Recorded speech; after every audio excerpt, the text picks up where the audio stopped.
Welcome to the Dad Nation podcast, the place where high-performing men are empowered to reclaim their home, their health, and their happiness while enhancing their career success. You see, in a world full of noise, burnout, and mediocrity, we believe what's missing is courageous and compassionate leadership in the home, because when the dad gets better, the whole family wins. You see, this isn't just a podcast. It's a movement for men who refuse to settle for less in their families, in their focus, and their future. We are curse breakers and we are legacy makers.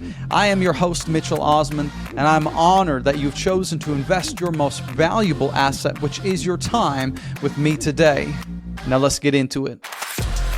Well, welcome to the Dad Nation podcast, and today I have Stephen Balkam here, and he is one of the leading voices in online safety and digital parenting. He is the founder and CEO of the Family Online Safety Institute, which is an international nonprofit dedicated to making the online world safer for kids and families. And for more than 30 years, Stephen has worked alongside major tech companies, policymakers, and global leaders to help shape the future of internet safety and digital responsibility. He has served on the U.S. Child Online Protection Commission, and his work has been featured on CNN, MSNBC, NPR, and BBC, and in publications like the Washington Post and the New York Times. But long before most people understood the impact of the internet world have on children and families, Stephen was actually helping pioneer some of the world's first online protection and content rating systems, which we're going to talk about a little bit today. And then today, he continues helping parents navigate some of the biggest challenges facing modern families, from social media, screen addiction, to online predators, raising healthy kids in a hyper-connected world. If you are a father today, this is going to be incredibly important conversation for you to hear today. So, Stephen, welcome to the show, brother. Thank you so much for having me. Really appreciate it. Yeah, it's going to be a great conversation. The last time I had I would say a digital expert on the show was Chris McKenna, I believe. And then if you're listening to the show right now and you want to learn more about this, you can spin back to, I believe it was somewhere in the 20s. You can see where Chris and I had the conversation, which was a powerful conversation. But what I love about Stephen is he's going to bring a different nuance. We're going to take this conversation into not just the digital dangers from pornography and, violent images and all that stuff, but we're going to get into a little bit more about AI in the future and what we can expect. And so I'm looking forward to talking to you, my friend. And selfishly, I'm looking forward to it because I have a son that's 2.5 years old. And I know just within a couple of years, that's when the questions are going to start coming up. And I myself have some fear around that. Like, am I equipped enough? Like, how do I have these conversations? How do I raise my son in this new AI world? So, but before we get there, Stephen, let me ask you, at some point you would have decided to make this your career, this online safety. I'm curious, why did you choose this world instead of, say, another career path that people take, architecture, engineering, dentistry, whatever? What made you choose this? Well, I guess it chose me is the best way of putting it. I read psychology at university. I actually lived in the UK for many years. And I came out at a pre-digital time, and worked in business for a little while. Then I moved into the nonprofit sector. At one point, I was running the National Step Family Association in the UK, and then set up my own consultancy business to help other nonprofits to manage their businesses. And then finally, after 25 years, I moved back to the States and with my English wife, and couldn't really get my consultancy business up and running. And so I answered an ad in the Washington Post. They were looking for a CEO to run a new nonprofit called the Recreational Software Advisory Council, which was a rating system for computer games. You remember Mortal Kombat and Doom? Well, our friends on Capitol Hill were very upset about all of that, about the nudity, language, and violence in these computer games. So I was the first executive director of this new ratings board. Now, within months, we had a competitor in the ESRB, which is now the dominant rating system for all video games. And for all sorts of reasons, they won out. But we decided in 1995 to move on to the web. and we actually created and launched the first ever rating system for websites with Microsoft's help in 1996. So, I didn't go to college saying, I want to be an online safety expert, because there was no such thing. But I guess I had the experience of running nonprofits, and I knew about kids, and I knew about families from my various, work that I had done in the past. And so then I applied it to this new technology, and I've been doing it ever since. That's amazing. It must have been like the Wild Wild West back when in the 90s. I mean, I don't really have much of a recollection of that. I mean, I remember our first computer, same thing. It was like my mom had it in the living room. It was, plugged into a wall. It wasn't in my hand, and it was dial up. It took a long time to even get on the internet. And when you did, you had to wait a long time to get to a website. And so I was still quite young then, but it must have just been so interesting to sort of pioneer, that unexplored digital landscape, if you will. Well, I guess I was learning every day, and I would say to the team, look, we're just going to have to make this up as we go along, build the plane while we're flying it. But quite frankly, it hasn't stopped. I mean, where we are now is probably, if anything, accelerating faster than anything I've experienced since the mid-90s. And I guess your listeners are feeling that too. Yeah, absolutely. Hence our conversation today. So yeah, I mean, you've been doing this for 30 years, which is incredible. Studying internet safety, online safety. In your opinion, out of all the things you've seen over the years, what's the biggest danger you think that are facing kids today that parents need to know about? Well, let's think about it. The last 30 years is 3 eras, all right? So 1995, 2005, and 2025.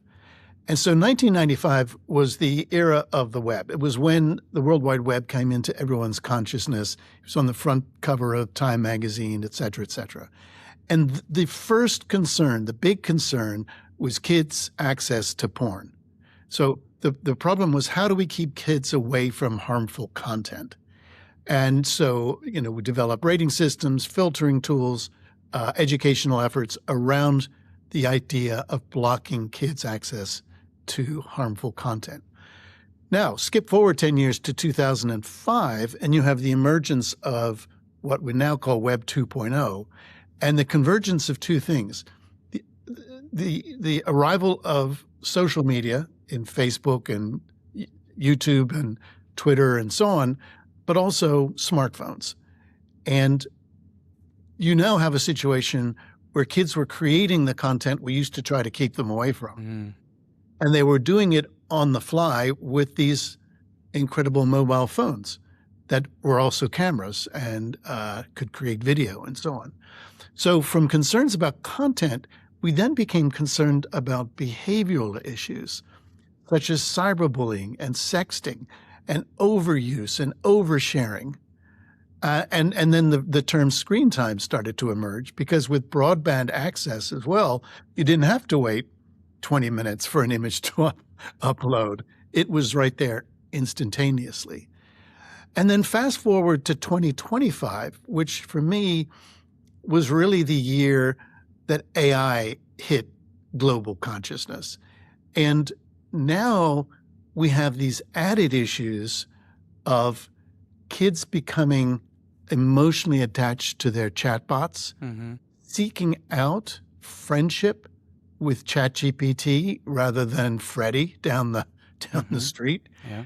And at the other end, you've got, particularly with high schoolers and college kids, them outsourcing their homework and their critical thinking skills and their judgment and their ability to learn to these amazing AI tools. And in the middle, there's another one which has been with us for a while, but it has only been accelerated, and that's the production of mis and disinformation, which is only speeding up with tools like Sora, which has now been discontinued. But we're even watching our own president use those tools to spread disinformation. So The content issue has never gone away. We still are concerned about our kids accessing harmful content. The behavioral issues certainly have not gone away. We still have cyberbullying and sexting and screen time issues. But now we have these cognitive and emotional issues around dependency, attachment, and at the other end of the scale, this inability to learn how to learn. To learn how to learn. And I love how you broke those three eras down. And I, as a person, I was born in 1986, and I can certainly see those movements in those eras in my own life of those shifts. And I mean, now I'm 39. I am overwhelmed with the speed at which things are going, and so.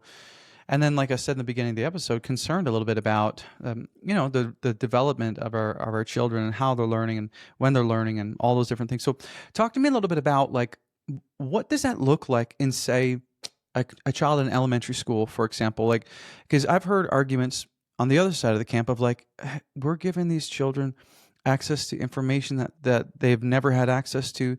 It's brilliant. They have information at their fingertips. There are more possibilities than ever, limitless possibilities for learning and developing and growing. But on the other side, what are the dangers and how do we see that show up in a kid?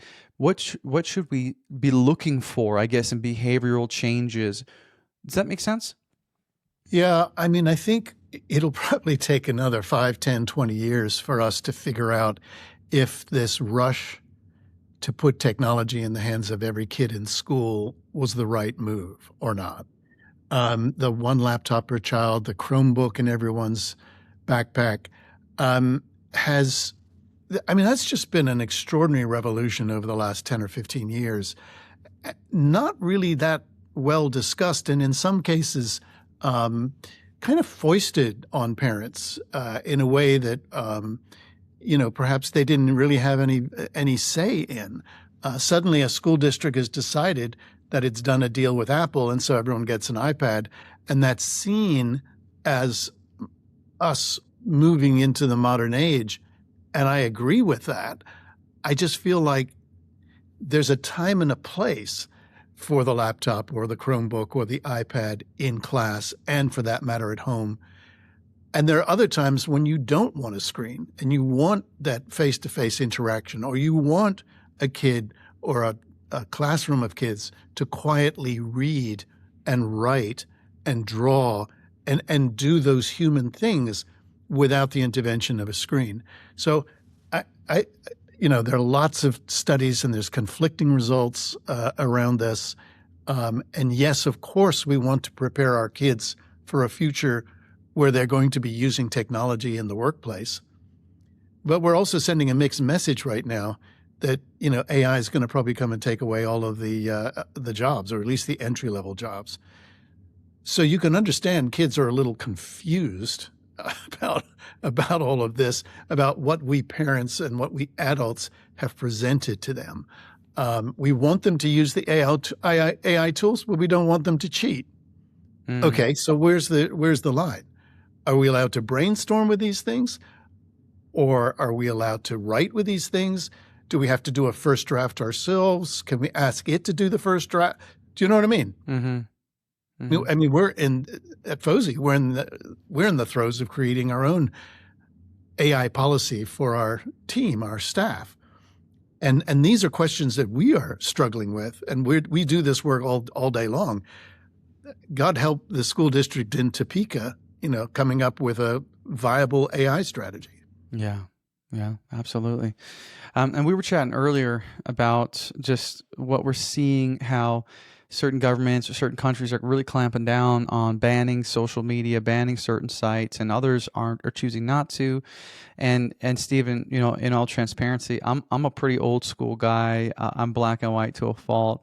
And so I'm like, yes, cancel everything, shut down, defund Instagram, whatever. But in your opinion, and we talked a little bit about this, and I'd love for you to share this with our listeners, but do you think that's the right move, or do you think that we should just keep the floodgates open? Or in your professional opinion, what is the right path in this sense of, like, in Australia, shutting everything down, the kids are trying to find their way around to get into apps and stuff. Like, I guess, what is that middle way, or how do you see that from your experience? And not just as a professional, but as a father and as a grandfather, you know what I mean? Hey, brother, let me ask you something. And I want you to really think about this. Are you winning at work, but quietly kind of losing ground at home? Maybe you're the guy people rely on. You stay calm in meetings. You carry that pressure all day, and you kind of wear that like a badge of honor. But maybe when you walk through the front door at home, your wife feels distant. Conversations feel shorter. And instead of being excited to come home, maybe work feels easier. Nothing is broken, but something is slowly drifting. And if you're telling yourself right now, I'm going to fix this when things slow down, or I'm going to fix this when things get easier, if you're honest with yourself, you already know they won't slow down. They won't get easier. Well, the high-performance husband is for men who are done coasting. It's for men who want to win at home like they win at work. You see, this isn't therapy. It's not about fixing your wife. It's not for men who want quick hacks. It's for men who want to be calm under pressure, strong in their body, clear in their thinking, and to become the man that your wife and kids look up to with pride. So if you're listening to this and you know that what got you here won't get you where you want to go, I want you to go to dadnationco.com/accelerator, or click the link in the show notes below, and then you can apply to join this accelerator and join myself and many other like-minded men who are leveling up in their home, in their health, and their happiness. They're winning all year long. It's a 12-month mentorship. It's going to change your life. All right, now let's jump back into the episode. I guess, what is that middle way, or how do you see that from your experience? And not just as a professional, but as a father and as a grandfather, you know what I mean? I mean, look, every generation has let's go back to the good old days, right? I follow a teacher on TikTok, and she has this hashtag, back to the 90s. And it's her way of saying, I'm taking my classroom back to where I understood and how to be a student and how to run things. It's not going to have any screens. It's going to be show and tell. It's going to be reading, all the things I talked about earlier. But she's slightly tongue-in-cheek because she also is having to integrate technology, and she uses technology, including TikTok, in her classes. I guess back to the question of bans, I think that, full disclosure, as an organization, we are opposed to blanket bans placed from on high from a national government.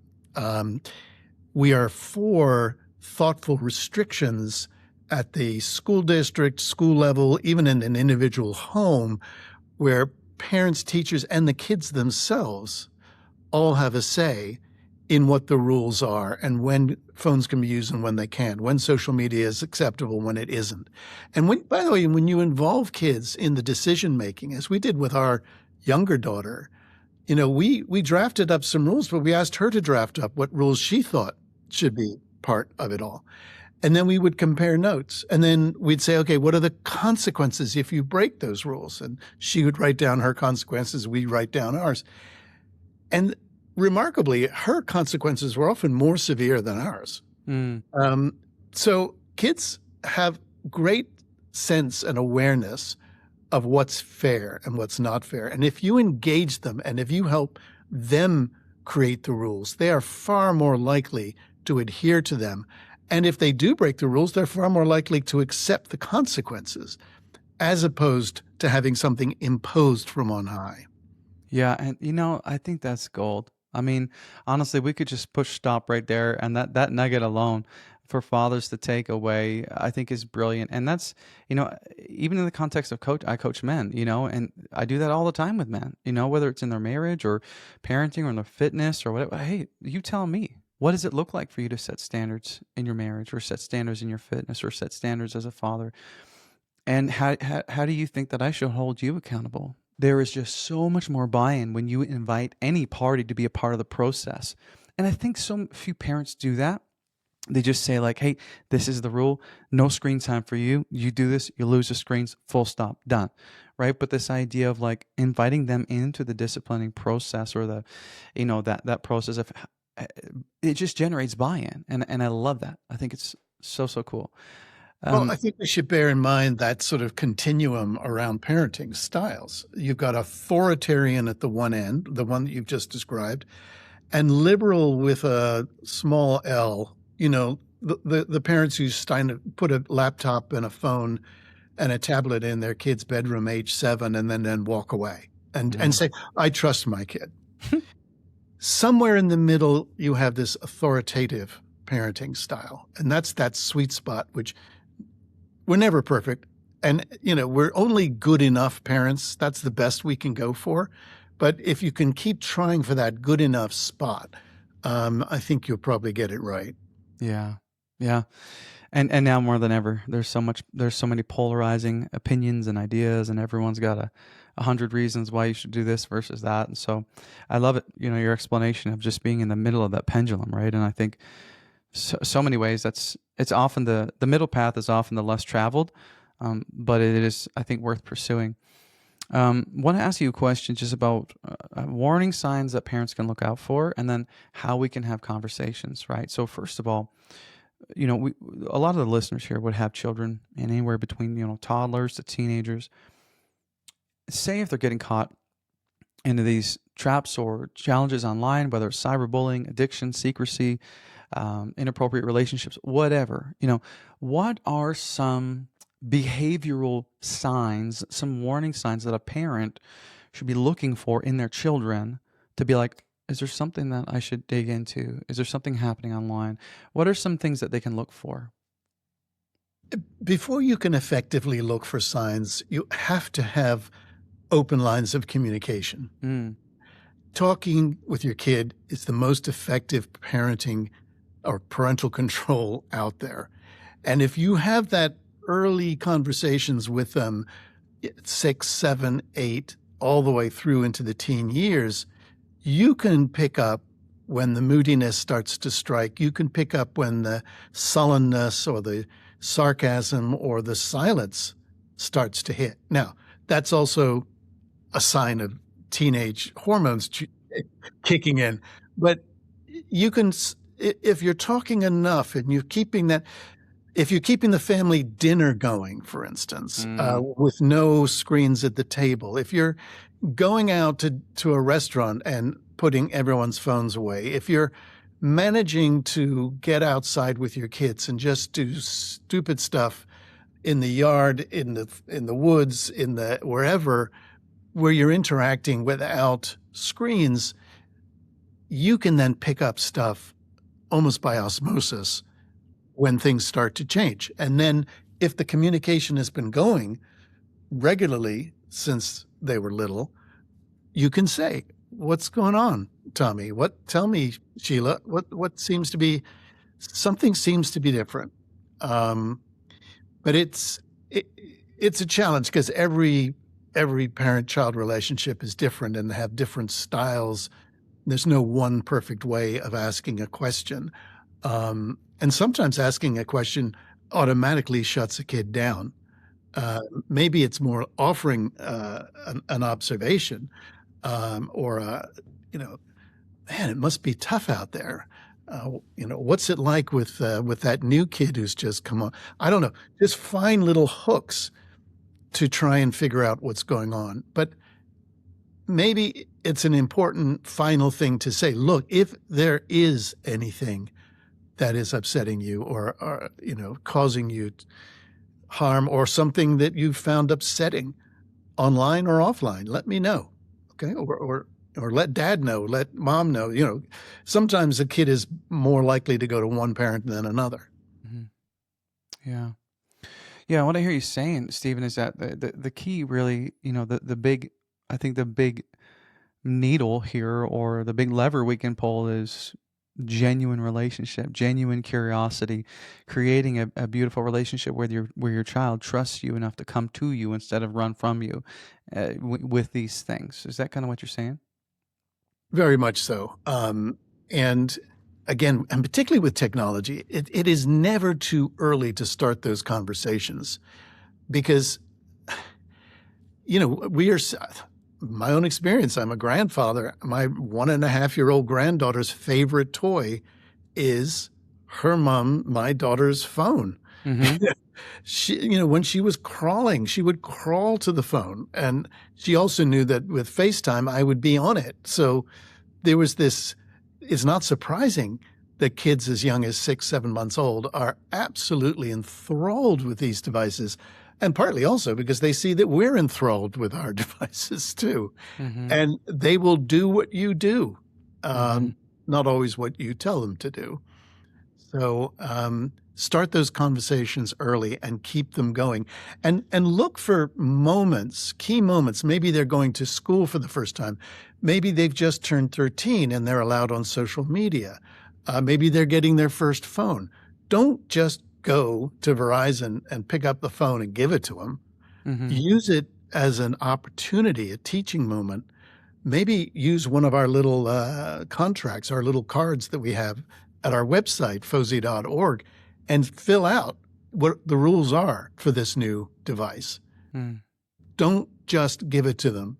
Set a marker and say, look, every 6 months, every 12 months, whatever, we're going to review this until you've gone off to college. Mm. Yeah, that's a great idea. We were chatting earlier, and you were talking about doing studies on kids and their most common complaint about their parents. The attention and waking up and going and seeing the blue glow on the parent's face in the bedroom. Can you share that with the audience? Just because it's a powerful reminder, and I think it's a great moment to be able to call our listeners up to help them understand how significant our role is as we model that for our children. Right. And so we have something called the 7 steps to good digital parenting.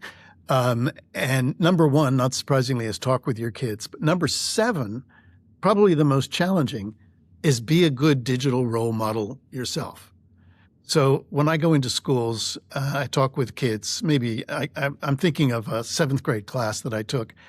And the kids, by the way, love to talk about digital media. They just can't stop talking about it. They're so excited, particularly because an adult is interested in what they're doing. And that, I would say to all the dads out there, for God's sake, play video games with your kids, be inquisitive, find out where it is they're going. They will love you for that, because to them, it's you giving your love and attention to them in the place that they are most excited about.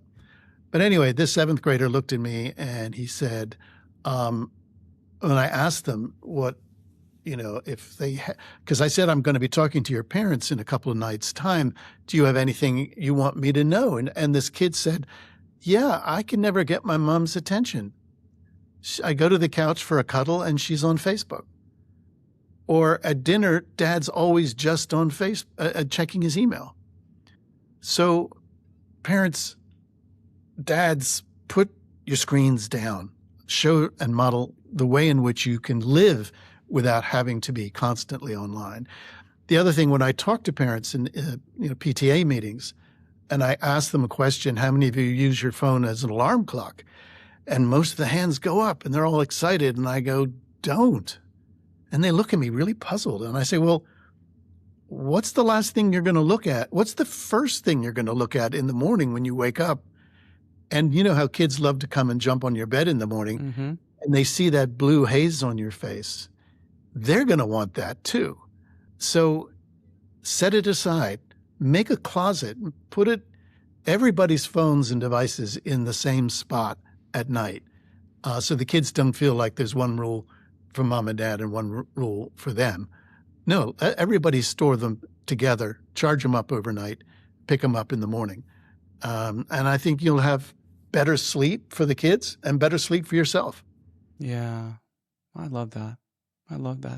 And not to mention, just like, you miss so much, and you can probably speak to this as a grandfather, but like, it's the passing moments, right? It's the smile, it's the cheeky grin, it's the laugh, it's the, tossing the, hey, daddy, watch me. That's the stuff that is fatherhood. That's those moments that you miss. That's the stuff you remember, and that's the stuff they remember. It's not the big things. It's not the big birthday party, the lavish vacations. It's millions and millions of those little tiny moments that you miss when you're looking at your screen. And it's those moments that send that message to your child. Would you agree? Totally. I remember someone saying to me about when our daughter was an infant, they said, this neighbor said to me, the days go slow, but the years go fast. Mm. And that is so true. Because when you're in it, it feels like this day is never going to end, and I'm never going to hit the pillow, and I'm never going to get enough sleep, and so on. But next thing you know, you're attending their kindergarten graduation and then their college graduation. I mean, that's how fast it can go.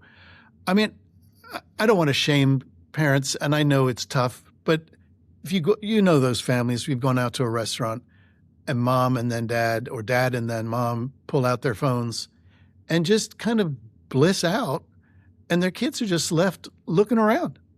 Or if they've got phones, they pull them all out. I saw a family of 7 in a Chinese restaurant, all with their phones out. And I felt, you might as well stayed at home and got takeout, and sat in your own rooms, because there was no interaction going on within the family, unless maybe they were texting each other. I don't know. But that seems a rather strange way to go out to dinner.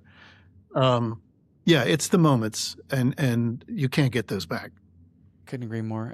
I do. I mean, I see the same thing all the time. I was with my wife out for a date night a little while ago, and I saw mom, dad, on their cell phones, 3 kids, all on their own iPads. I mean, they might have said 2 or 3 words the whole time, and I just it just breaks my heart, because you could create so many memories. You could have so many moments, and that will be nothing in your memory, because you've filled your mind with Instagram or flashing short videos or whatever the case is. So no, I agree with you 100%. Talk to me a little bit about some of those boundaries, like you had mentioned, and I love that. Everyone puts their phone in the same place and charges them. Mom and dad are held to the same standard. I think that's beautiful, and I think it's so important. And I think we can all agree that, going back to this idea of modeling, but what are some digital boundaries that we can, like, if we're talking real practical, steps that we can make, a guy listening today who's thinking about that, I got a 5-year-old and an 8-year-old and a 12-year-old, whatever. What can we do in the home to make sure that technology is not getting in the way and that we're really making the most of that time together as a family? Well, we talk about tech-free zones and tech-free time zones. So a tech-free time zone obviously is like an hour before going to bed. That's the good time to put your phones away. Lots of studies about the blue light, interfering with sleep. And so, yeah, an hour before bedtime. Tech-free zones, the dining room table, a classic example of, don't bring your phones. If you are going to have that precious time together to have dinner together or breakfast or lunch, whatever, then let's interact with each other, not sit on our phones. Mm-hmm. I would also say I strongly advise parents not to allow their kids to take any form of device, a computer, laptop, tablet, phone, to their bedroom. There's just been too many studies and too many incidents where kids have got themselves into really bad places on the internet, but also bad places within themselves. I don't know if you saw that TV series Adolescence on Netflix last year. A well-meaning family puts a computer in the boy's bedroom thinking that this will help him with his schoolwork, but that's exactly where he falls into the manosphere. Mm-hmm. There's the case of Molly Russell in the UK. The girl, very well-adjusted, happy middle-class family. She has her device in her bedroom, gets onto some very dark corners on Instagram, and without any warning or notice commits suicide. Again, because the parents were allowing her to have a screen in her bedroom. I just think that's a classic. Let's not do that. Let's keep the screens anywhere but in the bedroom. And as I said, overnight charged up together. One other example, though, that has nothing to do with screens in a way, and that is, I know of a family, and we started to instill it as well, is we chose Monday night as a board game night. So we wouldn't turn on the television, we wouldn't play on our computers, we wouldn't use our phones. We'd play Monopoly, we'd play, all the great board games, and just teach our daughter and ourselves how to just be present with each other, playing good old-fashioned non-digital games, and it's great. There's a lot. Some people extend it to a whole Sunday or a whole weekend, sort of digital Sabbaths. We found that a little too hard to deal with, but at least one night a week where you're just messing around with each other, playing card games, whatever. Yeah, I love that. So you track your numbers in business, your revenue, your performance, KPIs, and you know exactly where you stand. But let me ask you this. Do you know the score in your marriage, or are you just hoping it's fine? Because you know what? Most men have no idea. They don't check until something breaks, until the distance is obvious, until the tension turns into silence, until the word separation enters the conversation. And by then, they're playing catch up. And that's exactly why I built the High Performance Husband Audit. It's a free 2-minute diagnostic designed specifically for driven men like you to give you a clear, honest read on where your marriage actually stands. No fluff, no therapy talk, just 10 strategic multiple choice questions, a clear category, and a proven system to help you fix what's off before it becomes something bigger. Because if you're disciplined enough to track your business, you should be disciplined enough to lead your home. So go to the link in the show notes and take the High Performance Husband Audit today. Get your score, get your plan, and start leading where it matters most. All right, let's get back to the episode. Thinking about the man who's listening and his kids are 12, 13, 14, whatever, wants to get them a smartphone, they're just begging for it, doesn't want his kid to be like a social pariah and not not have a smart device and get bullied because everyone else has one. There's a balance, right? How does a father introduce that to his kids in a safe way? Not doing it too early. How would you do that if you were him? Or how would you advise him to do it? What are some of the first steps that he needs to take when having that conversation and then ultimately giving them access to that phone? Yeah. Oh, gosh, this is a tough one because the average age of kids getting phones goes down almost every year. And we see first and second graders showing up with iPhones in their backpacks. What? Crazy. These are mostly hand-me-back ones, when mom's driving or dad's driving the kids to school and there's a big ruckus in the back and he passes the phone back to kind of quieten them down. And for whatever reason, that phone never comes back to the front. So he goes and buys a new one for himself. Mm-hmm. A lot of hand-me-down phones go in that direction.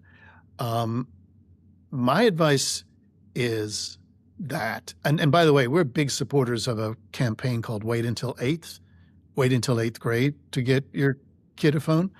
And if you are thinking of getting them something before then, there's products like the Gizmo Watch from Verizon, which looks like an iWatch.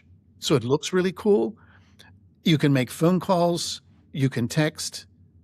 I believe it's a GPS tracker. But there's only 10 numbers that it's allowed to both send messages to and receive messages from, which the parents can obviously set up. I think there's a step counter and there's a couple of little games. So it's got enough of a cool factor on it that kids don't feel like they've been left out. And if the parents want the kid's best friend, to be able to reach them, then they can. But it is not an iPhone. It is not a Samsung. It does not have access to the web, and apps and all the other stuff that comes with a smartphone. I would delay that at least until high school. And in some cases, I know parents who are holding out till 16 to give their kids a smartphone. And I can understand why. I would not shame them for saying they're going to wait that long. But I also see, as I said, second graders showing up with iPhones, which not what I would think was a good boundary setting by parents. Honestly, I feel like that was my saving grace, was just having a flip phone until I was, 23, 24, and then finally getting that. I mean, a lot of those developmental things were just, I was an adult and I could handle it, but But still, I mean, I still struggle with digital boundaries as a grown man, so I cannot imagine how difficult that would be if you had access to this from elementary school. It's unbelievable. Couple more questions for you. You have worked with some of the largest tech and social media companies in the world. So if you were to be completely honest with us today, do you believe that these companies are doing enough to protect our children? And if not, where do you see them failing, families in that area of protection? The simple answer is no, they're never doing enough. And our role and our job, often under NDA and behind closed doors, is to really go at them to improve their trust and safety, services, products, policies, and so on. I mean, look, we live in a capitalist society, and these are corporations, and their number one motivation is shareholder return. And how do you get that? Well, by numbers of users and hours of engagement. So those are the two metrics that are on the walls of all of the CEOs of these big companies. Trust and safety is this something that's happening way over there in the corner. And, we have some people to take the trash out, and we'll pay them to do that. Unfortunately, every now and then that trash overflows into the CEO's office because there are scandals, or there's a 12, 14-year-old girl commits suicide because of messages she's getting over Instagram or whatever. Or governments start to go after them, particularly in Europe or in Australia or whatever.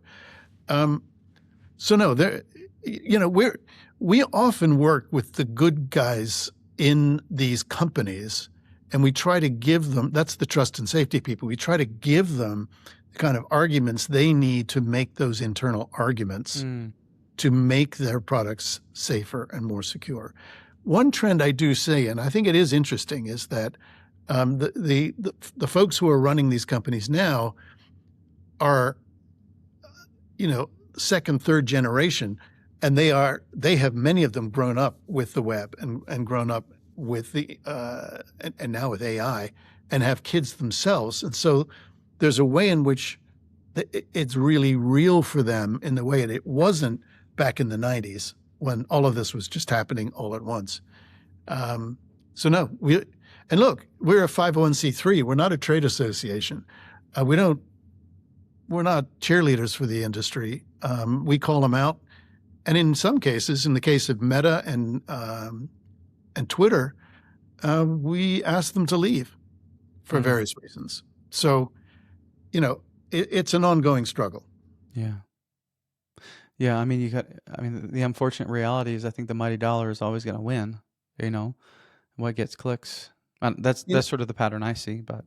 Yeah. I mean, but then we also do have the courts, and, there were two landmark cases, one in LA and one in New Mexico, on social media just a month or so ago. Of course, those are going to be appealed, but, we're seeing the courts, and in some cases, mostly governments in other parts of the world. The EU is probably the best example. Online Safety Act in the UK is another example, where, the legislation is catching up with these guys. Because we've pretty much had since the mid-90s, we've had a very much hands-off approach to technology.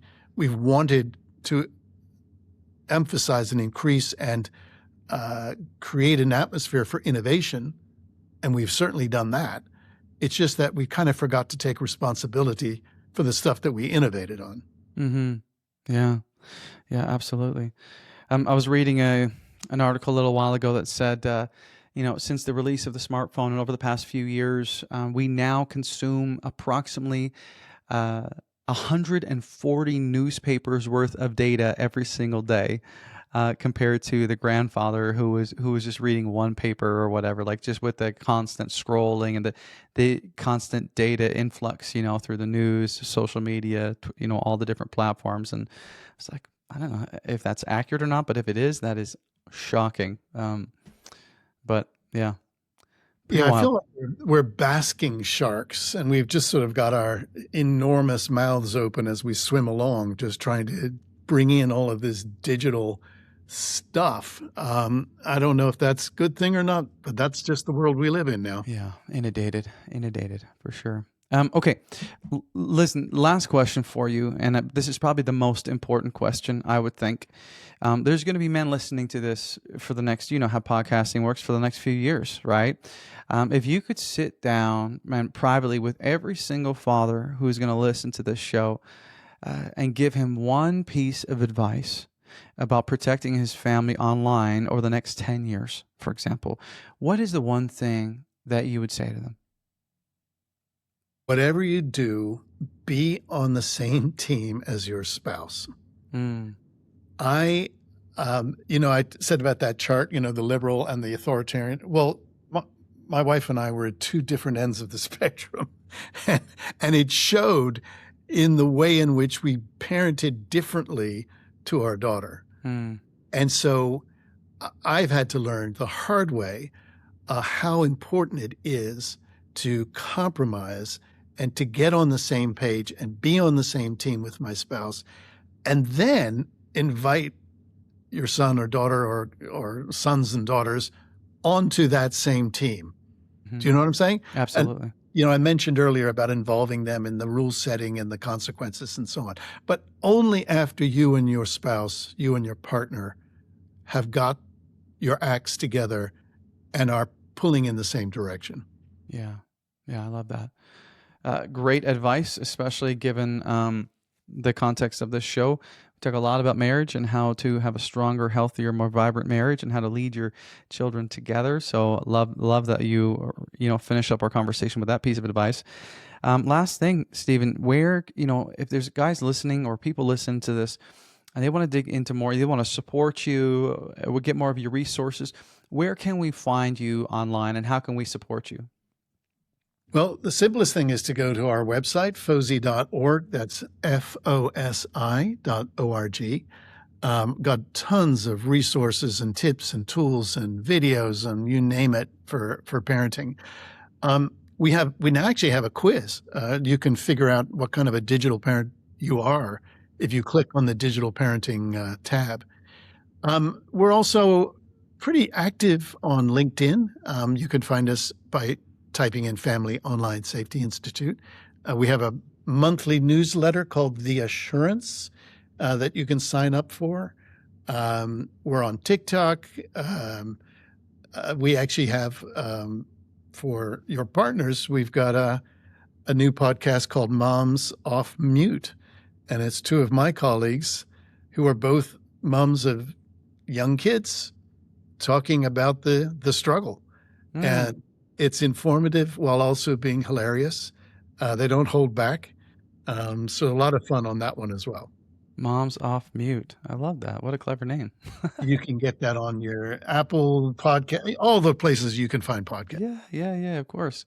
Well, Stephen, I'm going to have all the links to everything you mentioned in the show notes below. And listen, if you are listening to this episode today and you've been wrestling with that tension, if you've been feeling like you don't have the resources or skills or whatever the case might be to have this conversation or to lead your kids in this way, or you want to raise the standard for yourself and your family, and you want to lead your home in a more significant way in this digital age we're in, please reach out to Stephen.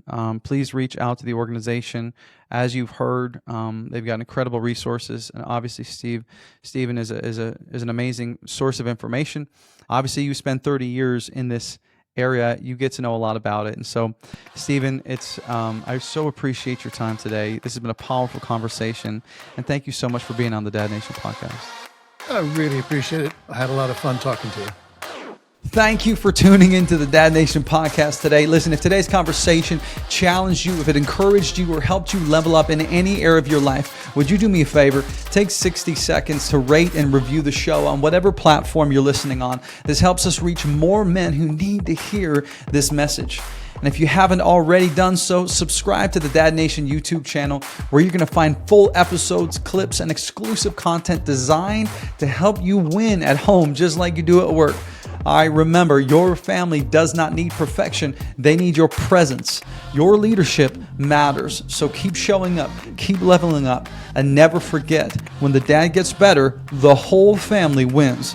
We'll see you next time.